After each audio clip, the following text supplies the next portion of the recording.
Yan. Uy, ano, Star Wars. Ayun si Spider-Man, oh. Anong meron, be? Parade of Nation? Anong meron? Ha? Parade of ano? Alam mo yung parade. Oh, Parade of Nation yata. O Parade of Cartoon Characters. Iba-ibang mga cartoon characters dito sa El Nido. Hanapin natin yung character mo, Kuya Rods. Ayun si Spider-Man, Kuya Rods, oh. Nawalan yung shade si Spider-Man. Hello! Hi!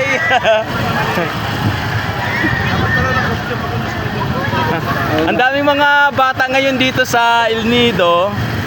Ayan, meron silang Parade of Nation yata yun. You know, kaldag. Oh! Ayan si Frozen, yan. Ang dami. Ma'am, anong yan? Parade of Nation? Hindi. Costume parade, ayun. Ayun si Captain America, medyo nag-diet ng konti. Ang Ay, cute. Si Naruto. Come, Chen! Ay, kulit. Parade of costume pala. So, dito sa El Nido, merong nadaanan natin. Kaya medyo traffic ngayon. Ang ganda. Ayan. Punta tayo saan nga tayo pupunta, kayo, Rods? Lamoro ay medyo malayo dito sa bayan ng El Nido. 20 minutes. Ilang minutes, kayo, Rods? 20 minutes. Yes. So nadaanan natin dito habang papunta tayo sa Lamoro ay yung mga kabataan na iba't ibang kasuotan. So parade of costumes. Ibig sabihin, Kuya Rods, merong ganyan activity ng mga kabataan. Mga elementary 'yon, elementary. Ay. Grabe traffic ngayon dito.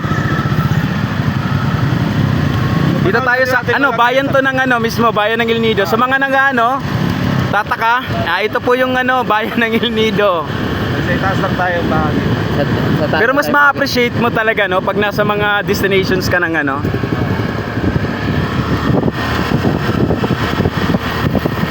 Ang daming mga dito, parang sa El Nido. Tawag nito? Parang another country kasi karamihan dito ang daming maputi. Oh, tingnan mo diyan. Kahit saan may mga puti. Mga super. Nasa na tayo? Halos lahat ng superhero nandun. Hindi kasi Parade of Nation 'yon. Video ng mga Marvel? Oo. Yan, ito yung mga daanan papunta sa mga destinations nyo.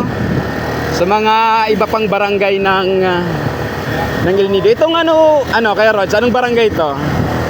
Ito. Poblasyon pa.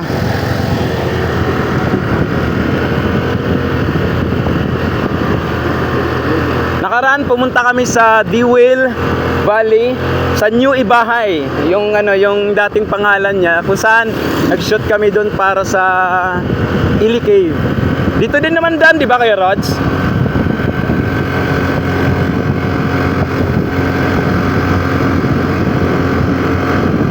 Maganda pa rin yung kahit yung mismong bayan ay puro pa rin siya, mapuno.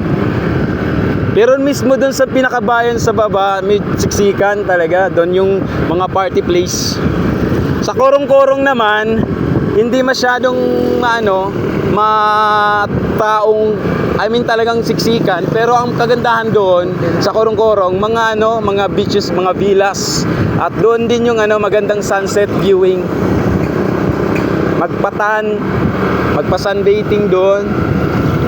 Parang pansin ko, Kuya Rods, yung mga nagpapasunbathing, mga pa-sunset no?